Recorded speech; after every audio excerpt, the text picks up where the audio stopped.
Saya Yanto Eluai, salah satu tokoh adat di Papua, khususnya di Kabupaten Jayapura, dan juga selaku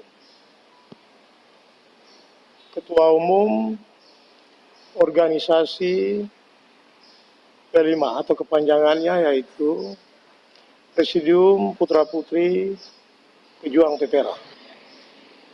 Organisasi ini atau wadah ini kami bentuk ya lewat satu perenungan di mana kami sebagai generasi penerus daripada tokoh-tokoh yang terlibat sebagai anggota Dewan Musyawarah Pepera di tahun 69 yang sudah memutuskan Papua menjadi bagian daripada Negara Kesatuan Republik Indonesia. Mengapa kami membentuk organisasi P5 ini? Kita ketahui bersama bahwa perkembangan politik ya atau status politik Papua di dalam atau Irian Barat, Irian Jaya atau saat ini Papua berada dalam wilayah menjadi bagian yang tidak terpisahkan atau dari Negara Kesatuan Republik Indonesia sampai saat ini masih dipersoalkan. Oleh sebab itu, hal ini yang mendasari kami membentuk atau dirikan organisasi Presidium Putra Putri Pejuang Pepera. Kami sebagai generasi dari tokoh-tokoh Papua yang terlibat dalam sebagai anggota Dewan Musyawarah Pepera tahun 69 merasa mempunyai kewajiban moral ya. Karena keputusan itu menjadi keputusan yang final di tahun 69 dan itu juga yang menjadi dasar bagi Negara Kesatuan Republik Indonesia atau Pemerintah Republik Indonesia bahwa status Papua di dalam NKRI sudah final. Di balik daripada itu, masyarakat Papua yang belum menerima, masih mempersoalkan, masih mempermasalahkan keberadaan Papua dalam NKRI karena berbagai faktor. Ada masa lalu pada saat proses integrasi dari Belanda ke Indonesia untuk wilayah Hindia Belanda ini, wilayah Papua ini masih banyak ya masyarakat Papua yang belum menerima dan selalu mempersoalkan, mempermasalahkan status Papua dalam Indonesia. Hal-hal ini mereka lakukan juga dalam bentuk perjuangan-perjuangan fisik, ya, di mana terbentuk faksi-faksi perjuangan, di antara di range waktu 61 ini ada faksi-faksi perjuangan yang terbentuk di 65 sampai ke tahun 70, di antaranya OPM, NOPM, dan saat ini juga bermunculan faksi-faksi perjuangan di luar negeri. Ya, kita ketahui bahwa konsekuensi daripada belum menerima atau menolak hasil Pepera ini, konsekuensinya banyak sekali masyarakat Papua yang terlibat dalam faksi-faksi perjuangan ini yang harus berakhir mati dan lain sebagainya. Ya, konsekuensinya banyak. Oleh sebab itu, kami membentuk P5 ini sebagai solusi agar seluruh masyarakat Papua kami juga menyampaikan tentang status Papua dalam NKRI ini sudah final. Sehingga seluruh masyarakat Papua yang masih mempersoalkan, masih mempermasalahkan status politik Papua dalam Negara Kesatuan Republik Indonesia ini dapat paham, mengerti, dan mengakhiri mempersoalkan status Papua dalam NKRI. Itu tujuan daripada saya perlu sampaikan, kita mendirikan, saya sendiri sebagai penggagas yang menginisiasi berdirinya organisasi P5, Presidium Putra Putri Pejuang Pepera, bahwa kami merasa sebagai generasi berikut daripada tokoh-tokoh 1026 tokoh-tokoh Papua yang terlibat sebagai anggota Dewan Musyawarah PPRA atau anggota DMP pada tahun 69 yang sudah memutuskan. Keputusan orang-orang tua kita ini menjadi dasar hukum bagi Negara Kesatuan Republik Indonesia, bagi pemerintah Republik Indonesia untuk tidak kompromi lagi dengan gerakan-gerakan yang mempersoalkan atau mempermasalahkan status Papua dalam Negara Kesatuan Republik Indonesia. Jadi, selain tujuan kita dengan Ayah Wadah ini untuk menjaga, mengawal keputusan yang sudah dilakukan oleh orang tua kita, juga tujuan lain yaitu menyampaikan kepada seluruh rakyat Papua konsekuensi daripada kita melakukan perlawanan dengan keputusan PPRA 69 ini. Konsekuensinya itu kita bisa akan berhadapan dengan tindakan-tindakan penegakan hukum. Ya. Sebagai pembuka dalam pernyataan yang akan kami sampaikan saat ini, kembali terkait dengan adanya aksi-aksi yang dilakukan kemarin oleh sekelompok masyarakat Papua, ya, yang mendukung kemarin mereka lakukan juga hari ini. Kami tahu bahwa sekelompok masyarakat Papua ini tujuan daripada aksi yang dilakukan ini untuk mendukung salah satu organisasi yaitu ULMWP untuk menjadi anggota tetap di salah satu organisasi yang disebut MSG. Ya.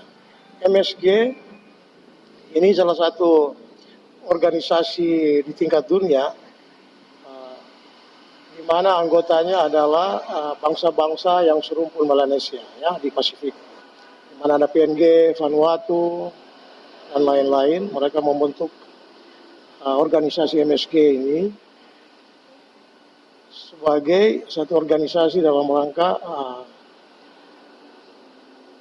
perjanjian perdagangan dan ekonomi untuk kepentingan ekonomi mereka. Ya, kenapa masyarakat Papua mendukung ULMP untuk masuk menjadi anggota tetap di dalam MSG? Kita ketahui bahwa MSG ini satu organisasi tingkat negara-negara, ya, tingkat negara-negara, yaitu negara-negara Melanesia di Pasifik. Sedangkan ULMP ini adalah satu organisasi, ya. Dia salah satu faksi perjuangan, di mana dari beberapa faksi perjuangan yang memperjuangkan Papua merdeka di luar negeri oleh sekelompok masyarakat Papua itu, mereka bergabung menjadi satu organisasi, satu wadah, yaitu ULMWP. Kenapa mereka berusaha terus, ya, melakukan upaya-upaya untuk menjadi anggota tetap dari MSG, Melanesia Spare Heart Group? Karena di dalam tujuan terbentuknya MSG ini, khususnya ada 3 tujuan utama, secara garis besar. MSG dibentuk untuk, ya, meningkatkan pertumbuhan ekonomi. Saya lihat di poin tujuan pertama daripada dibentuknya MSG oleh negara-negara yang serumpun Melanesia di Pasifik ini, salah satunya itu mempromosikan dan memperkuat, ya, perdagangan antar keanggotaan, pertukaran budaya Melanesia, tradisi, nilai-nilai kesetaraan dan kedaulatan. Saya kira dari 3 tujuan garis besar tujuan negara-negara Melanesia di Pasifik ini membentuk MSG ini di poin 1 ini berbicara tentang kedaulatan. Saya lihat ini yang menjadi motivasi, spirit bagi ULMP atau faksi perjuangan Papua untuk menjadi bagian, menjadi anggota tetap dalam MSG ini, ya, di mana status keanggotaan MSG ini kan antara negara-negara yang rumpun Melanesia di Pasifik. MSG ini hanya faksi ya. Memang dalam salah satu anggota di dalam MSG ini belum menjadi anggota, itu ada salah satu faksi juga dari New Caledonia kah? Tidak salah itu. Jadi ini yang memotivasi faksi perjuangan Papua yang ingin Papua ini terlepas daripada berdiri sendiri dalam arti merdeka, keluar dari NKRI ini. Mereka berusaha untuk masuk menjadi anggota tetap dalam MSG, sehingga lewat wadah MSG ini bisa membantu untuk mewujudkan perjuangan mereka untuk Papua merdeka, atau Papua memiliki kedaulatan sendiri, karena Papua bagian daripada ras Melanesia. Kami juga ketahui bahwa di negara Indonesia ini ada beberapa provinsi yang juga serumpun Melanesia ya, juga suku Melanesia atau rumpun Melanesia. Di salah satu Papua, ada NTT atau Timur, Maluku dan lain sebagainya. Oleh sebab itu pemerintah Republik Indonesia sudah masuk sebagai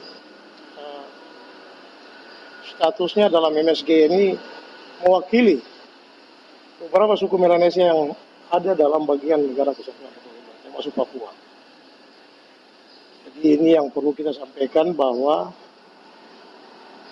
motivasi spirit yang membuat faksi-faksi perjuangan yang sudah berbaur menjadi MWP itu untuk terus mendesak agar menjadi bagian daripada anggota tetap MSG dalam rangka melakukan lobby-lobby politik untuk Papua ini berdiri sendiri. Dalam kesempatan ini saya perlu tegaskan bahwa selaku Ketua Umum kelima atau Presidium Putra Putri Perjuangan PPRA Provinsi Papua atau setelah Papua, kami tetap berprinsip bahwa secara de jure hasil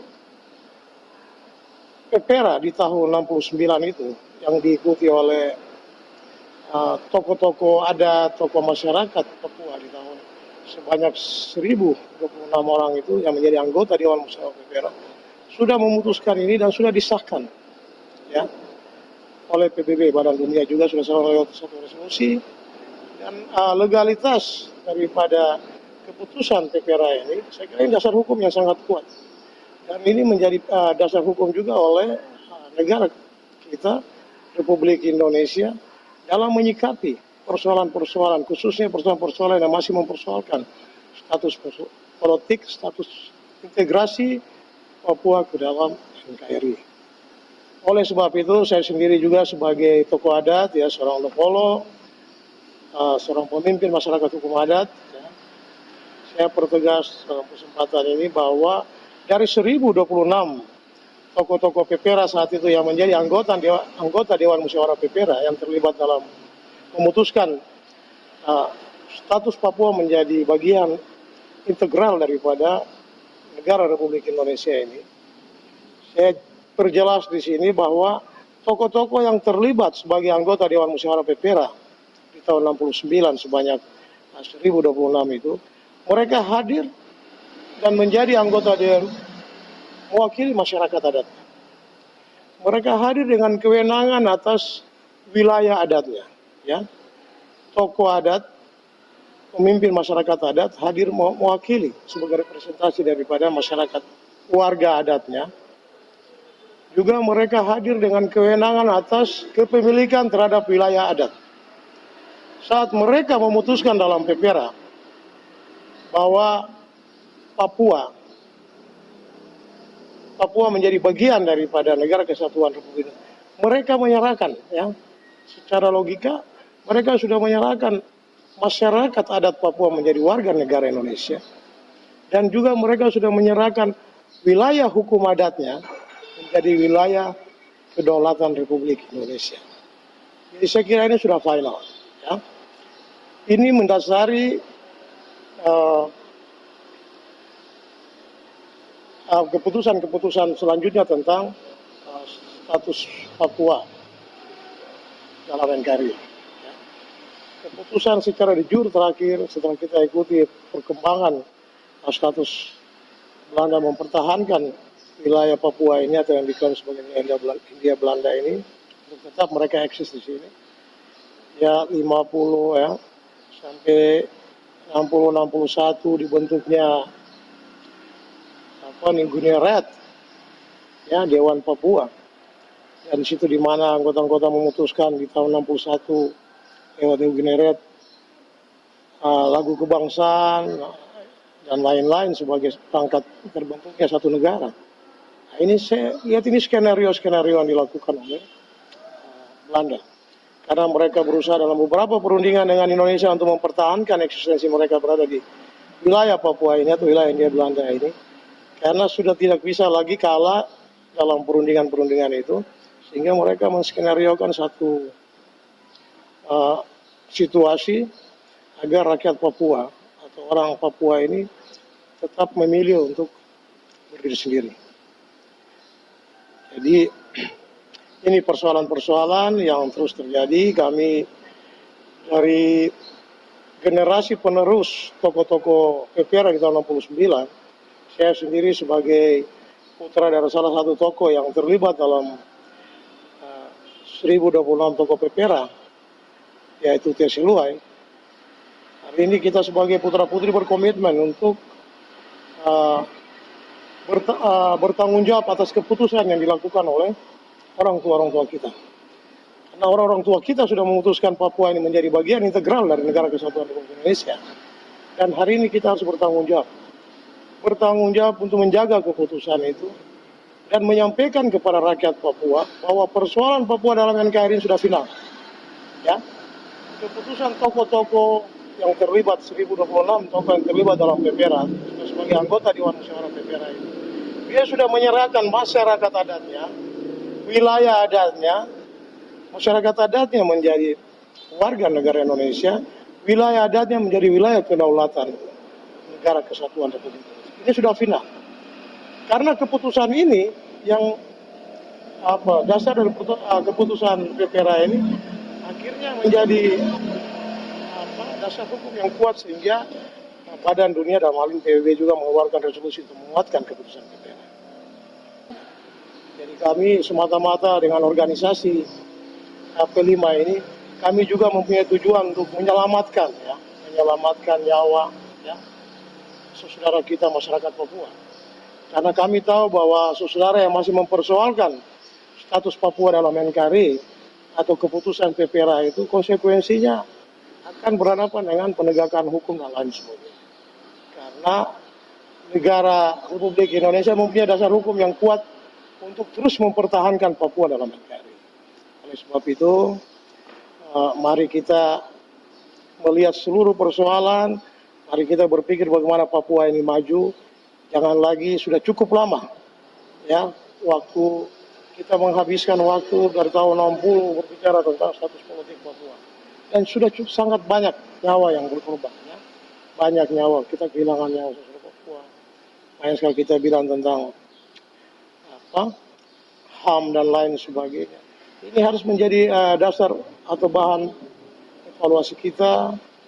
Kami sebagai wadah P5 atau Presiden Putra Putri Pejuang PPRA, kami komit bahwa kami akan terus menyuarakan ini.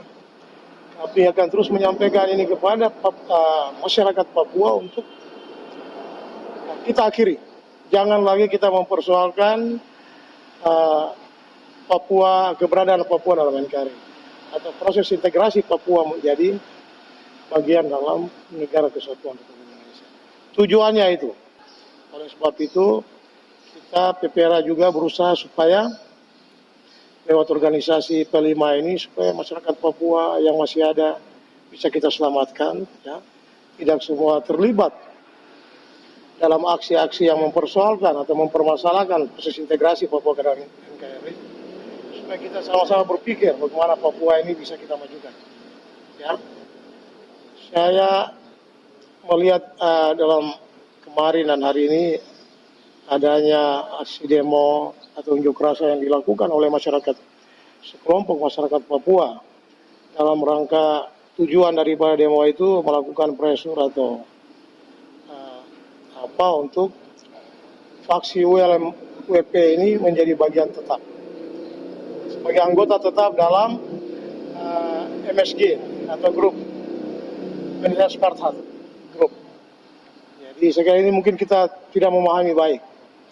Sebenarnya tujuan daripada MSG dibentuk oleh negara-negara serumpun Melanesia di Pasifik ini untuk kepentingan ekonomi, ya, kepentingan perjanjian perdagangan dan lain sebagainya. Kalau kita ikut secara garis besar tujuan dibentuknya MSG ini, ya, hanya di situ ada berbicara tentang kedaulatan di poin 1 daripada tujuan terbentuknya MSG ini mungkin diterjemahkan oleh sekelompok saudara kita yang masih dalam faksi-faksi perjuangan di luar negeri. Kalau menjadi bagian tetap atau anggota tetap dari MSG ini, bisa MSG membantu untuk mendorong atau tujuan mereka untuk Papua ini berdiri sendiri. Nah, sebab itu saya kira ruang untuk Papua merdeka dan lain sebagainya ini sudah tertutup, ya. Hasil dari 1026 anggota Dewan Musyawarah PPRA di tahun 69 ini sudah menjadi legal formal dan sudah diakui oleh negara-negara, khususnya Badan PBB, ya. PBB juga sudah mengakui lewat resolusi, jadi persoalan ini sudah final. Marilah kita sama-sama tidak terpancing, ya, tidak untuk melakukan aksi-aksi apalagi mendukung. Kita tidak mengerti keberadaan daripada faksi-faksi perjuangan ini di luar negeri, yaitu WLMWP, ya. Ini WLMWP ini salah satu organisasi, ya. Walaupun dia mau katakan sebagai United Liberal Movement of West Papua, ini organisasi, tapi dia mengatasnamakan atau mengklaim sebagai pemerintahan Papua Barat. Saya kira ini jangan kita terkecoh, ya. Masyarakat Papua sudah sekian lama kita tidak maju-maju, terbelakang, ya. Kita sibuk habiskan waktu, umur kita, usia kita, energi kita untuk hal-hal ini. Ini sudah saatnya kita harus bangkit, ya. Kita jangan lagi mempersoalkan, kita anggap semuanya sudah final keberadaan Papua dan NKRI, dan kita sama-sama memajukan, membangun Papua ini, mensejahterakan Papua ini untuk kemajuan Papua ke depan. Saya kira itu yang perlu saya sampaikan. Selaku tokoh adat, saya juga menghimbau kepada seluruh masyarakat adat, ya, sudah cukup masa lalu kita yang kelam, ya. Kita terlibat, waktu kita habis, tenaga kita habis, ya. Saya juga alami seperti itu, ya. Orang tua saya sendiri pada saat berbicara tentang urusan sejarah, tentang yang bertentangan dengan keputusan PPRA, konsekuensinya mati juga. Oleh sebab itu saya pikir kita masyarakat Papua, ya, orang Papua ini juga mahakarya Tuhan, manusia yang harus kita sama-sama saling menjaga. Oleh sebab itu jangan sia-siakan nafas hidup, ya, yang diberikan oleh Tuhan. Marilah kita isi hidup kita untuk hal-hal yang berguna, untuk kemajuan, untuk kepentingan orang banyak, dan juga untuk kepentingan bangsa dan negara. Oleh sebab itu mari kita semua mengakhiri, marilah kita satu, janganlah kita mempersoalkan Papua dalam NKRI, jangan kita mempersoalkan proses integrasi Papua atau status politik Papua dalam NKRI. Kita adalah satu keluarga besar bangsa Indonesia.